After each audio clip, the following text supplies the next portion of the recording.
and you should write it in your notes. Right? There are three important laws so far. You have learned. The Ohm's law, the Kirchhoff voltage law, and the Kirchhoff current law. Right? And also there are two very important common sense. Right? I don't know, for me it's common sense, maybe not for you. Okay? The voltages on the components that are connected in parallel are the same. That's one of the very important common sense.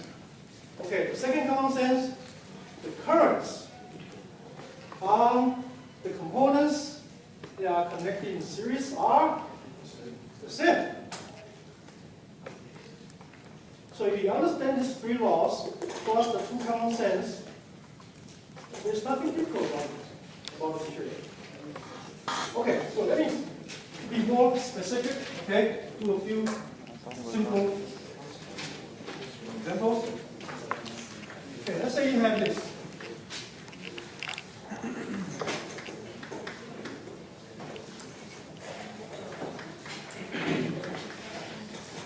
Right? Let's say the voltage here is VAB. Then you have current. Then you have the voltage, right? Because if you have current, you must have the voltage.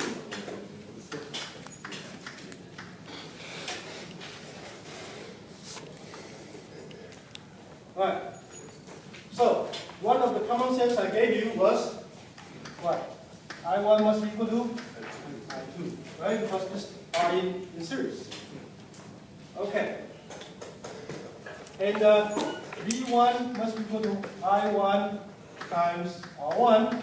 V2 must be equal to I1 times R1. Right? According to the Ohm's law. And VAB is equal to V1 plus V2. How could I get that? Well, you can get this by inspection, right? Because you see this is the voltage from here to here, right? If you go around the loop, you see this, the sum of these two voltage must be equal to that. Okay, that's by inspection. But you don't have to go by inspection. You can use the KVL. So what does the KVL tell you? It tells you that in a closed loop, the sum of voltage rises and the voltage drops is equal to 0. Right. So if you go from this, right? This is a loop, right? Okay. So if you go from here, that's a voltage drop. So you can say minus V1. Yes? That's a voltage drop minus V2. You go around here, that becomes a voltage rise. Yeah?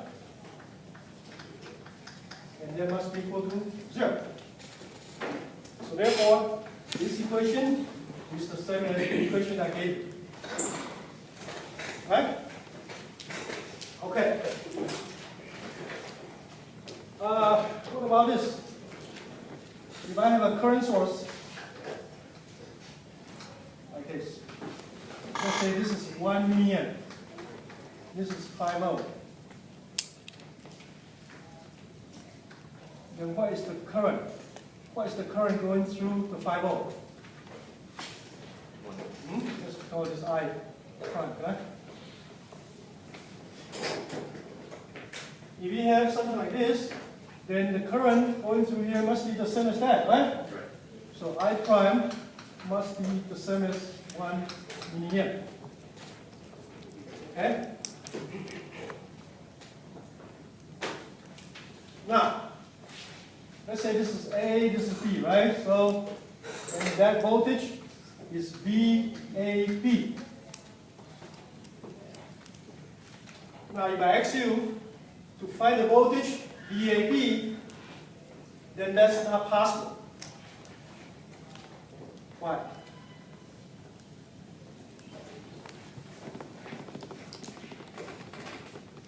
supposedly, supposedly you have a voltage here, right? Let's call this V1. Supposedly you have a voltage here, V2, yeah? So VAB is equal to V1 plus V2.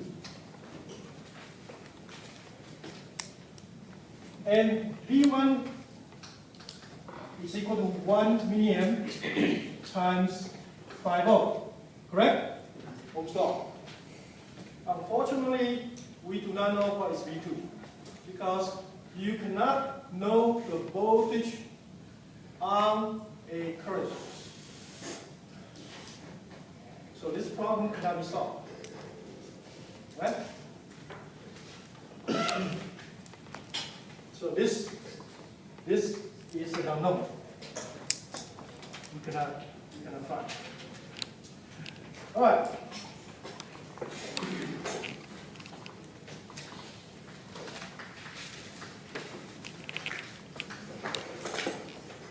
Now we have a parallel R1, R2. Let's say this is 10 volts. Okay? So let's call it V1. This is V2. I1, I2.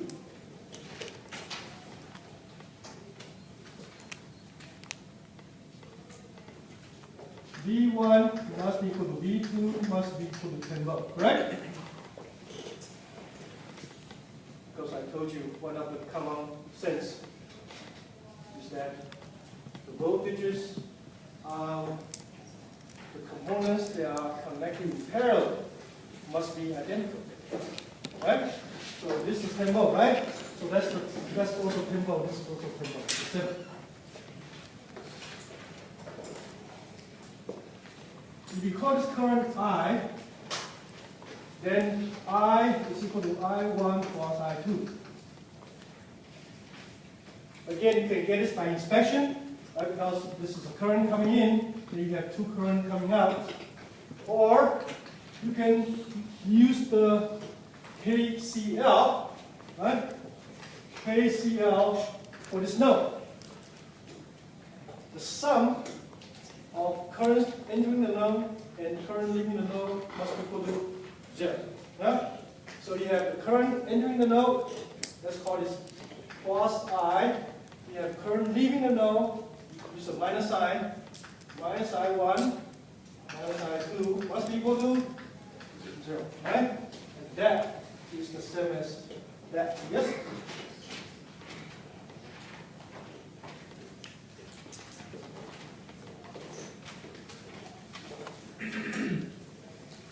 Okay. Assuming you have followed all the concepts so far, huh?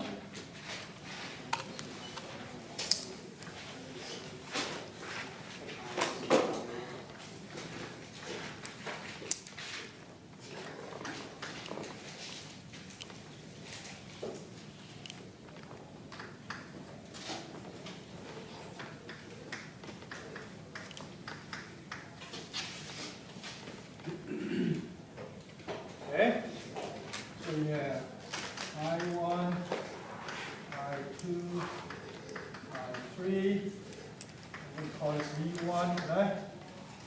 This is V2, this is V3, yes?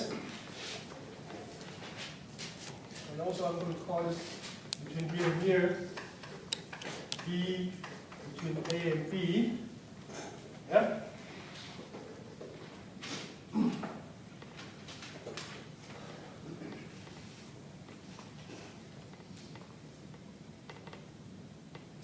Okay, so now you can see that V1, V2 must be equal to V3, correct? Because this is in parallel with that, so voltage here is the same as the voltage there. Yeah?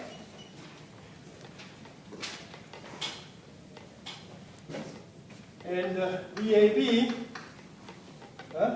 between this node and that node, must be equal to what? V1 plus, and that, yes? Which is V2 or V3, because the two are the same, right? So let me do it more clearly. Right? Same, because V2 and V3 are the same. Yes? Okay? And I1 is equal to I2 plus I3. Yes? Now, this can be combined into a single resistor, right? Because they are in parallel. So, if I do that,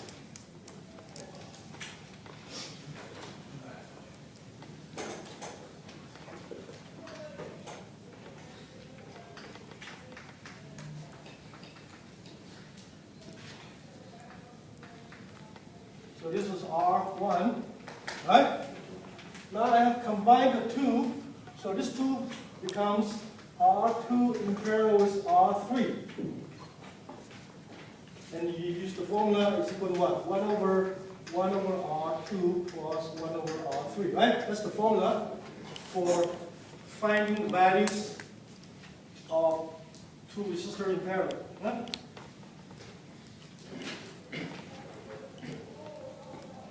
Then this is still V1, correct? The same, V1. What about here? V2 and V3 becomes here, right? That's V2, which is the same as V3. So that's the voltage on the parallel.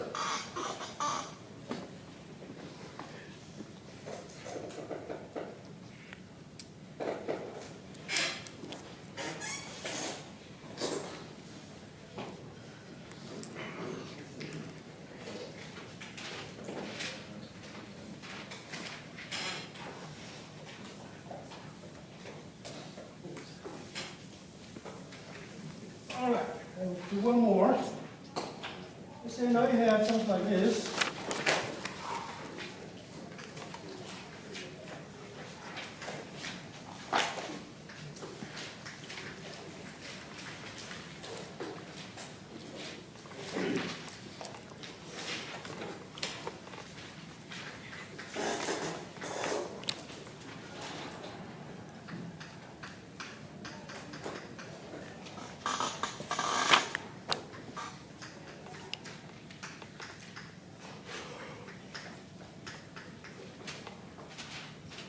Huh?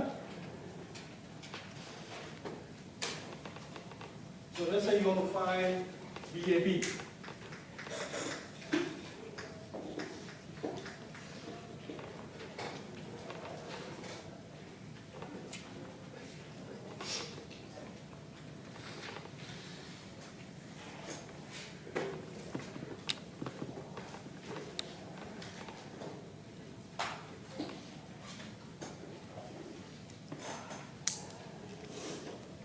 There are several ways to do this, right?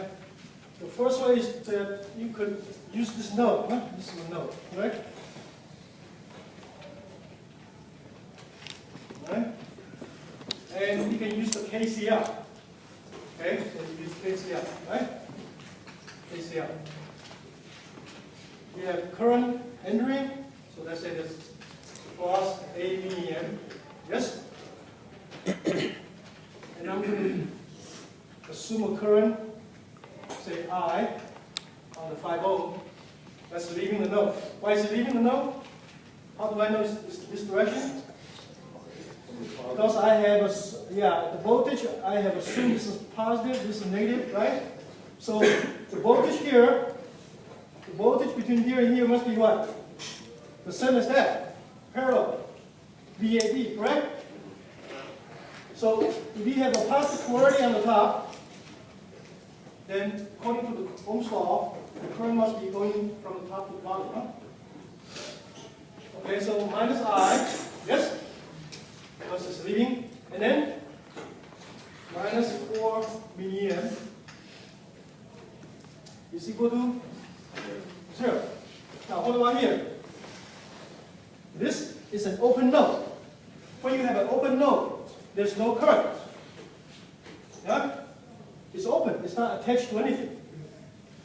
Like you have two wires. How can you have voltage between the two wires, right? Okay. So I is equal to 4 milliamp. And if you multiply, use the Ohm's law, because that voltage is the same as the voltage here. Huh? So therefore, VAB is equal to I times 5 ohm, correct? So it's 20 millivolts. Correct? Okay. Another way to solve this is by, because they are in parallel, right? These two current sources are in parallel.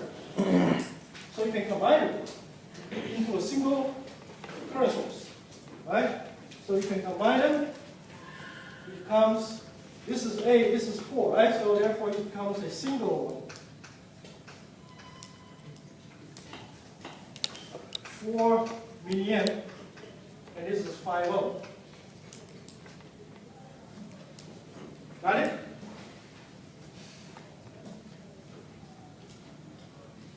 Of course, you when you have the current source, you just add it, right? Put that in parallel. Okay, then this is the voltage you're looking for, right?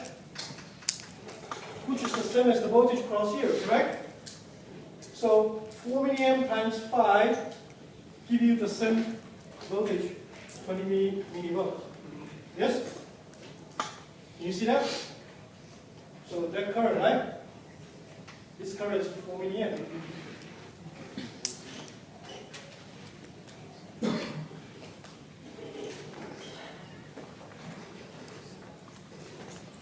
Okay, then what about here? What about if I have two current sources in series? What do I do with it? Let's say this is 8 milliamp, this is 4 milliamp.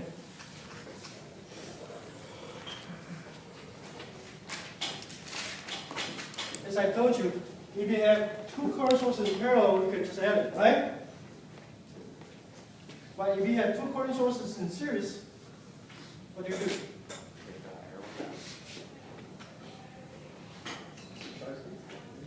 This is not possible because you violate the very principle of the physics. Got it? You have this, here you say you have a current of 8 milliamp, you have here says 4 milliamp. That's not physically correct. Got it? So therefore, it can never exist. That's physics. It's like saying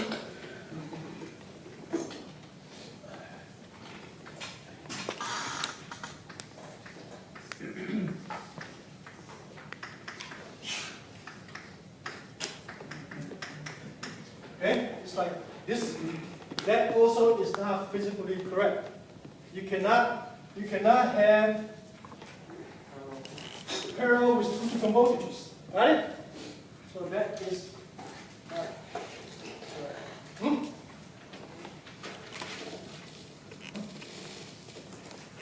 okay, this is all the basic stuff I can think of.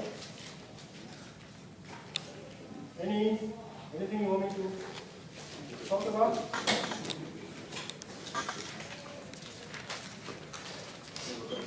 Yeah. Real quick, just to clarify, when you're combining the currents, the direction doesn't matter. For the higher, The direction of the what? The current? like, when you find an example, you combine them with opposite current directions. These two? Yeah. So, When you combine them? yeah. When you combine them, this one is 8 milliamp, this one is 4 milliamp. So after the combination, Yeah, it goes. it must go up, right? Because you have more current going up than current going down. Okay. That's physics. Shouldn't that be then a negative? So it's going from positive to, or I'm sorry, from negative to positive. So wouldn't it, Which one is negative? This current is negative? because it's going, against the flow, it's going from lower potential to higher potential.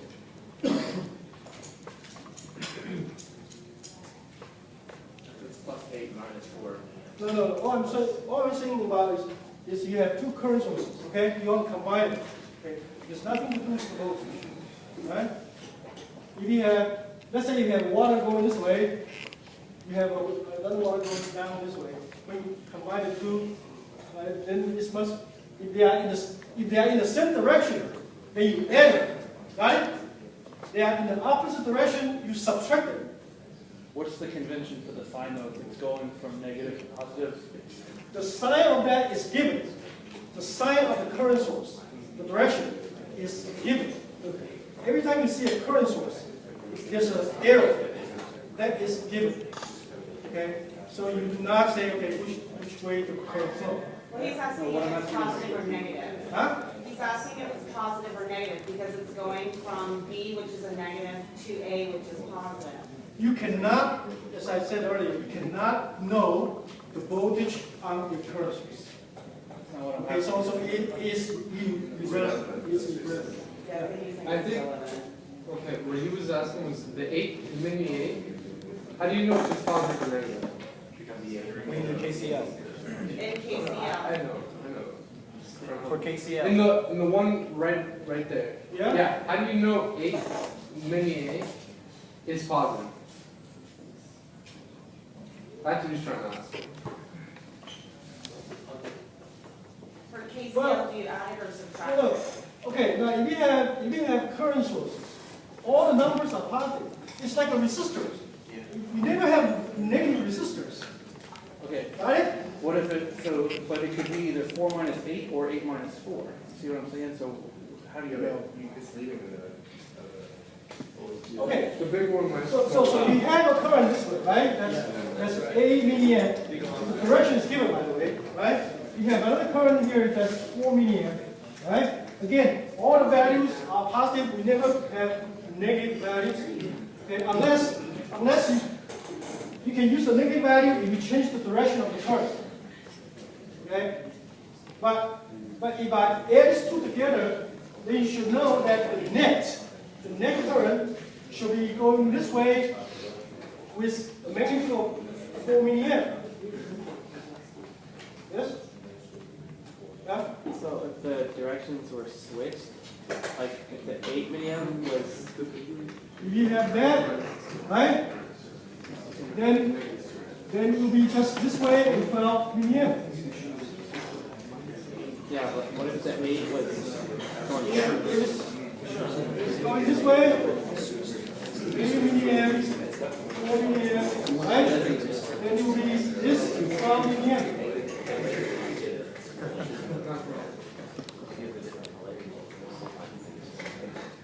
Does it make sense or not?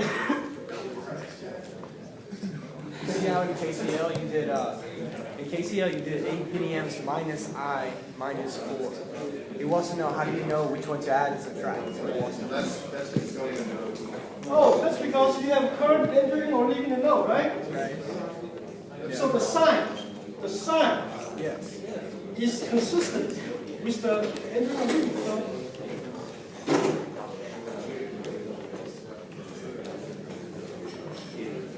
you okay now? I'm good. Okay, for the currents in the series, are you saying that you're never going to have two different currents in series? You can never have that? So this is Not possible. Okay.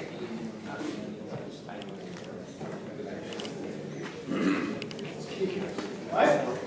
Okay.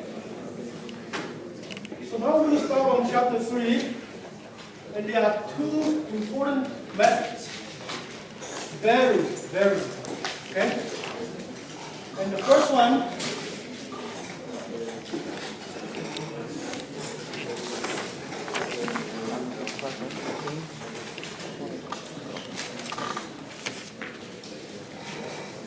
So chapter 3 will cover two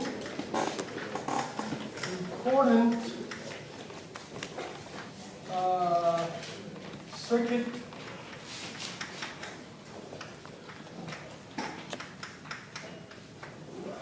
analysis.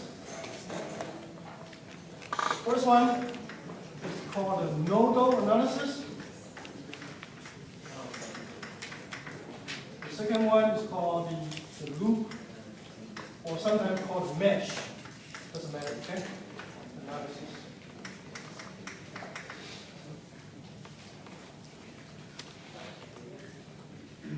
Okay, now we have learned in the previous chapter how to analyze a circuit, right?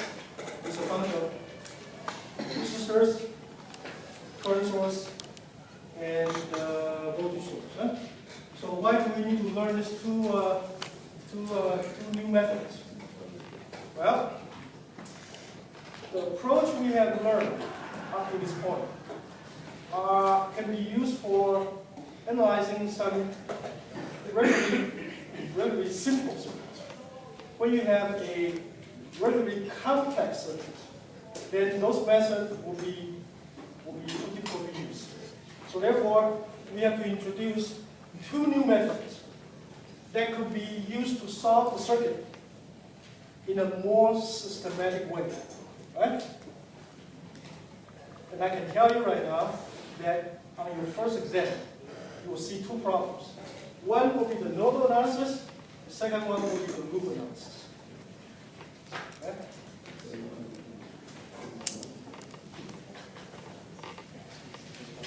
Now, of course, you cannot say, okay, now I can throw away everything I have learned so far. Huh?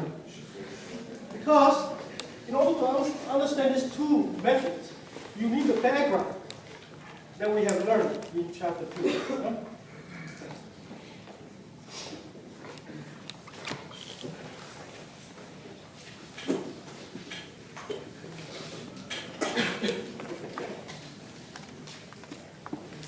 Okay, so let me just start it with a very simple and kind of easy to understand circuit. Okay, so let's say you have a V1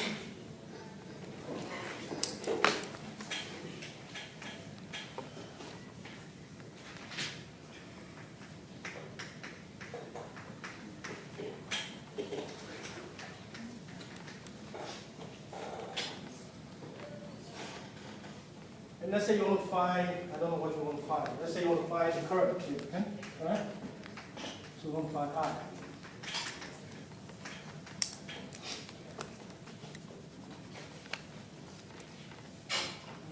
Okay, so of course you can solve this problem by using the approaches we have learned in chapter 2, right?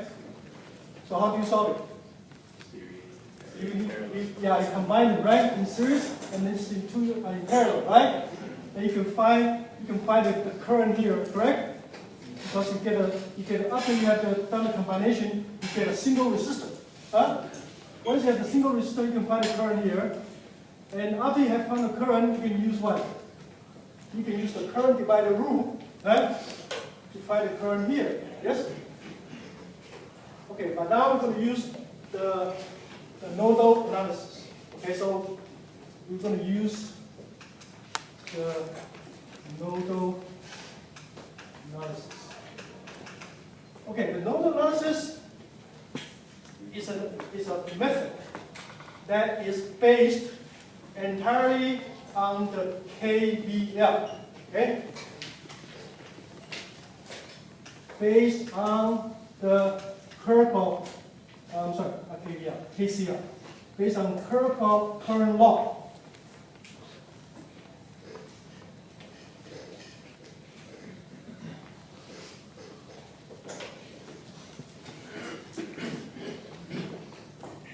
First, you should recognize how many nodes we have in this circuit before you use the nodal analysis. Right? How many nodes? Node 1, yes? Node 2, yes? And there's a node here, right? So node 3. So you have 3 nodes. How did you determine those orders? The node is a joint. Yeah? It's a joint of 2 or more components. This is a joint, right? This is a joint of the 3 components, correct? That's a joint of these 2 components, right? That's a joint of these two components. So that's a no. Now, of course, you can have a joint of 4 components, 5 components. Right? You cannot have a joint of 1 component. Yeah? That's not joint. Yeah? Okay. But out of the 3 nodes, 2 of the 3 nodes are known nodes. Known nodes means we know the voltage at the node.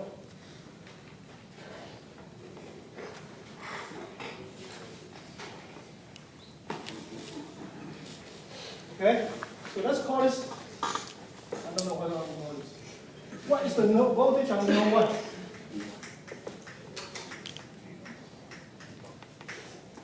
Is V1, which is, I did not give you the number, right? And V1 is a known number. When I give you a voltage source, that value should be given. 5 volt, 10 volt, right? Okay, so this is known. So therefore, the voltage on V1 is known. Yes? Okay. The voltage on node 3 is also known. What is it? It's 0. Because it's a ground. Ground has a 0 voltage.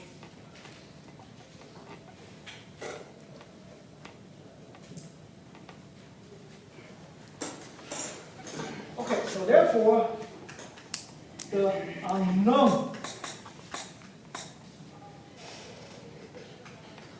node is node 2.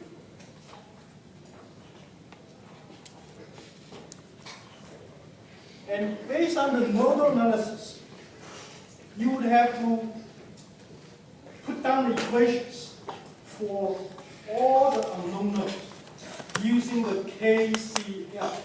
So that is the bottom line of the nodal analysis. Okay, let me repeat that. Huh?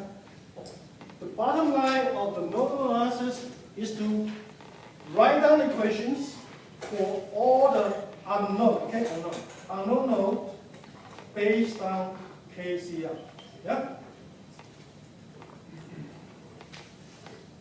So therefore, for this circuit, there's only one unknown node, right? So at the end, you should have one equation and one unknown. And therefore, you can solve that unknown. So what's the unknown, you think? Huh? The unknown will be the voltage on node 2, right? That will be the unknown. Okay, so I'm going to call this voltage right here, okay? I'm going to call this V2, can I? V2, okay? So therefore, the voltage of V2 is the one we have to find using the nodal analysis, right? Okay.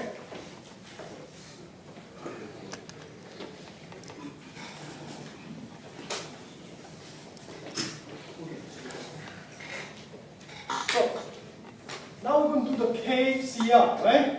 That means I'm going to sum up all the currents leaving and entering the node. But how do I know? Let's assume this. I don't want to confuse you, so let's take it away now, okay? Now, how do I know the direction of the current? Huh? How do I know? How many currents do we have at node 2? We have a current here, right, in this branch, correct? We have a current in this branch. But at this time, we probably do not know which way the current is flowing. Yeah? So, this is a very important trick. Okay? So when you are deriving the equation in the unknown node, you assume the voltage here is larger than the voltage on the other node. Okay, so you assume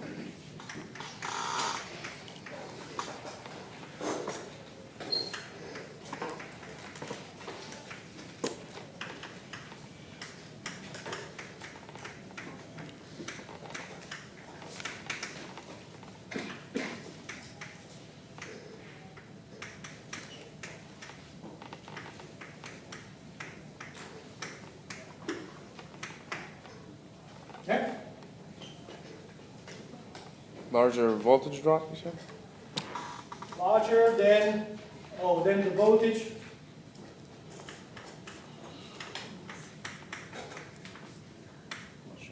I don't know.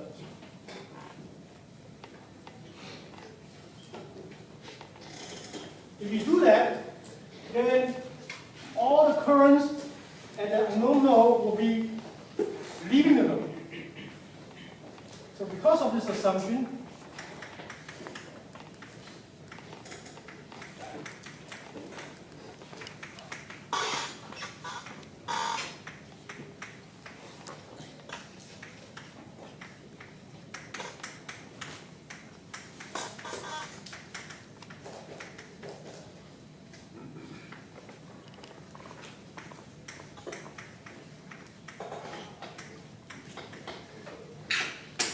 correct?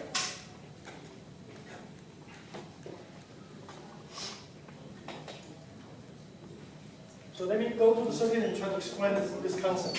All right? So now we are at this node. And we need to write down the KCL equation. Based on what I just said, I'm going to assume that the voltage here, which is V2, is larger than the voltages on the node. Other nodes in 1 means node 1 and node 3, right?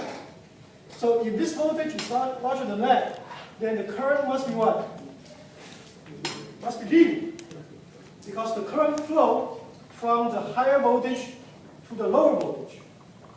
Right? Hey, is that the same if it's two unknown voltages? The same rule applies? It applies. All the unknown node. Yeah. And I will do more examples. This one is easier because it has only one unknown node, right? I will do examples that has 2 unknown nodes, it has 3 unknown nodes, even 4 unknown nodes. Yeah. Doesn't the law state that the voltage entering the node has to equal the voltage leaving the node? How can all the current, or I'm sorry, the current entering Yeah. equal the current leaving? How can all the current be leaving? How can all the current be leaving? Or be leaving? Oh, because this is based on the assumption. So in reality, one of this current could be entering. Okay, so at the end, you may find that current has a negative value after you solve it. Negative value means the current is opposite to the direction you have assumed. Okay, but when you try to write down the equation, this is what you do. At the end, if you get a negative value, then that means the direction is opposite to what you have assumed. Right? Okay. Because you don't really know the direction this time, okay? So you must assume the direction of the current. Yeah. Doesn't it always go after the ground? For this simple case, you can, by inspection, you know the current should be this way, correct? Yes. But you're going to see more difficult circuit, and you would have no idea which way the current will be flowing. Okay? So I think this approach is a better approach. There's a different approach that is given in the book that will tell you, okay, what you do is you should go ahead, assume the direction of the current in all the branches, and then you follow that direction. And I think that approach is more confusing than what I'm proposing. Right, okay. So let's go ahead and write down the equation for this unknown node.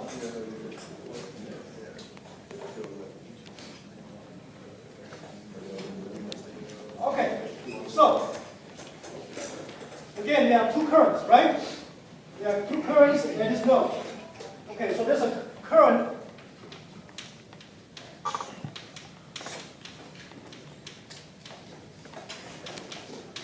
right? There's a current through R2.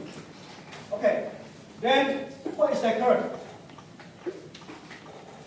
Again, assuming the voltage here is higher than the other node. So how do you describe the current?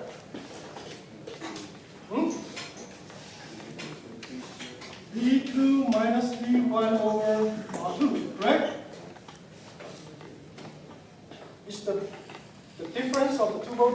divided by the resistance. That's the Ohm's law. Huh? Now what happened? Huh? What happened if this voltage is the same as that voltage? So the current is zero. Again, the current will flow when you have a higher potential and a lower potential. Yeah? Okay. Current through, there's another one, right? Through which? R3. R3, that's equal to what? That's equal to V2 minus, right? V2 minus that voltage, which is 0 divided by R3.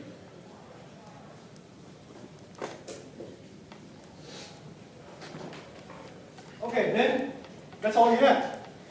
So the sum of the two must be equal to 0, right? So V2 minus V1 R2 plus V2 R3 must be equal to 0.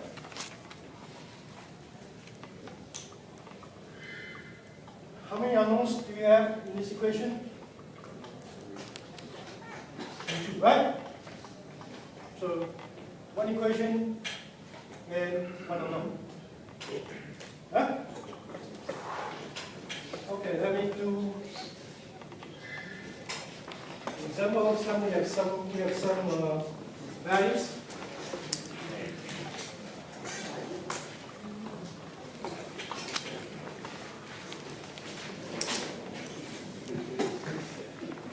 Why do you consider that only having one unknown?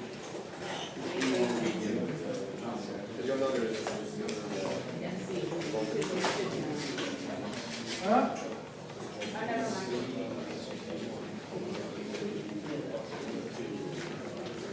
Can it become more clear? Okay, as I do more examples. Huh?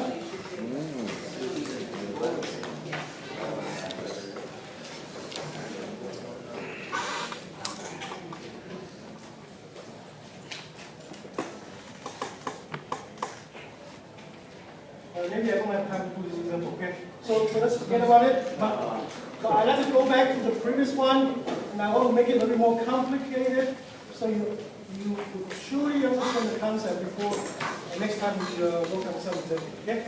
So, what the one I gave you, it has a, something like this, huh? No, there was one down. What is it? On the other side of the top one. Oh, yeah, okay.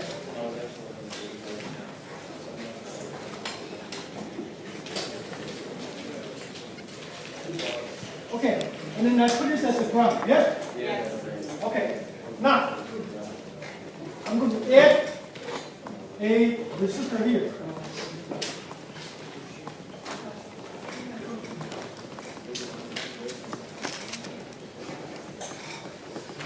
Huh?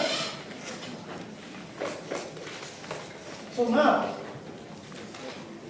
you have no 1, no 2, this becomes a no, yes? No 3, and that is a no, no 4, yes?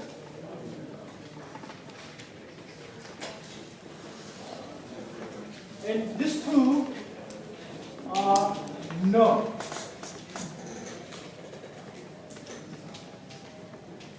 Correct?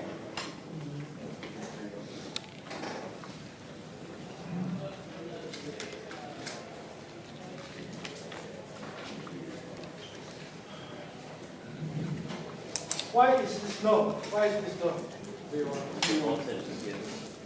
Okay. Because that voltage to the ground is V1. Now, if I switch the ground to here, then this node will become a node.